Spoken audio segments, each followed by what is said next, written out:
Good afternoon, everyone. Today is chapter 2 of Stevie Kidd's new book, The 1% Mindset, The Stevie Kidd Pathway. And chapter 2 is about understanding your subconscious. This talks about how you're programmed, what your beliefs are, what was instilled in you from a young age. Is one of the things that I think about a lot because I know my work ethic was instilled in me at a very young age. I can think of a couple of incidents, a couple of things that I was taught by my father and my grandfather that really stayed with me forever, and it's probably one of the reasons why any of you who work with me will get emails from me at 4 in the morning and sometimes 9 at night. It's just the way I operate.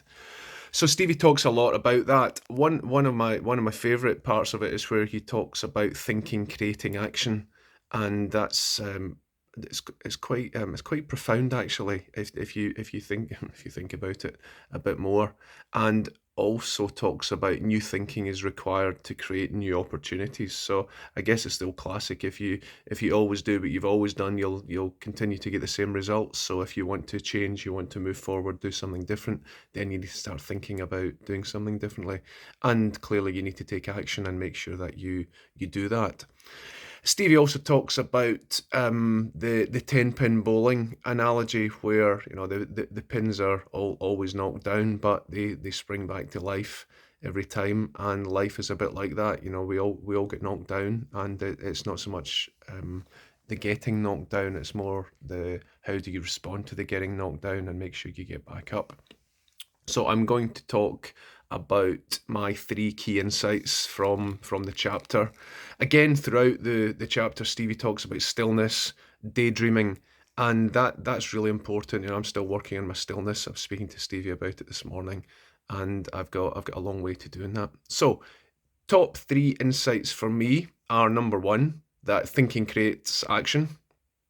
Number two, this was discussed in chapter one as well, but having role models and setting the bar and never dipping below that level, setting your own high standards and consistently maintaining them regardless of where you are, who you're with, or whatever is happening.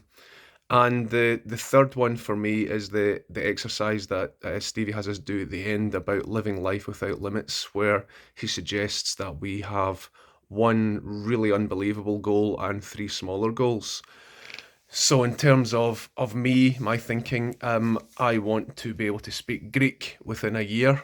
I've been with Maria for 5.5, 6 years now, and my Greek is awful, and I really am ashamed to say that. I can do a bit, but my big goal is really to conquer that, and as part of that, I signed up for a Greek course at the weekend. I have done it before. As I keep saying, it's not the signing up; it's actually doing the course, which is back to the taking the action point. And three other smaller goals. I've got various other different smaller goals. I want to improve my swimming and various other related things. So that's my take on chapter 2 of Stevie Kidd's new book, The 1% Mindset, Understanding Your Subconscious. The question I'll leave you with is: what is your unbelievable goal, and what are you going to do about it? See you soon.